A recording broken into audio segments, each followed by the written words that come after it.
જામઠિયા ખાતે નવી કારોબારીની રચના કરવામાં આવી। પ્રમુખ શ્રી રાવલ વિપુલભાઈ લલિતભાઈ, મંત્રી શ્રી રાવલ બ્રિજેશભાઈ, ઉપપ્રમુખ રાવલ રાજેશભાઈ, રાવલ નરેન્દ્રકુમાર, સહમંત્રી રાવલ મહેન્દ્રકુમાર, રાવલ ઉમેશભાઈ, ખજાનજી રાવલ હિરેનભાઈ, ઓડિટર એકાઉન્ટ કમલેશભાઈની નિમણૂક કરવામાં આવી, જેથી આવનાર સમયમાં યુવાધન આંગણ જવીને સારું કામ કરી અને તેના વિશે વાત ચિક્કાર કરી હતી।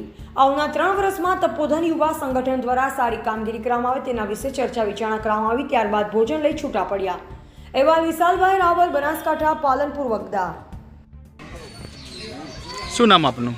વિપુલ લલિતભાઈ રાવલ, હાલમાં હોદ્દો પ્રમુખ તરીકે તપોધન બ્રહ્મ યુવા સંગઠન ધાણધાર વિભાગ। હવે આજે તારીખ 14ના રોજ તપોધન બ્રહ્મ યુવા સંગઠનની કારોબારી મિટિંગમાં નવીન કારોબારીની રચના કરવામાં આવી છે। એની અંદર પ્રમુખ, મંત્રી, સહમંત્રી, ઉપપ્રમુખ આ બધાની રચના નવીન કારોબારીની કરી છે અને સૌ સાથે મળી અને યુવાઓ અમે ખૂબ જ વર્ષની અંદર સારા એવા કાર્યો કરીએ છીએ।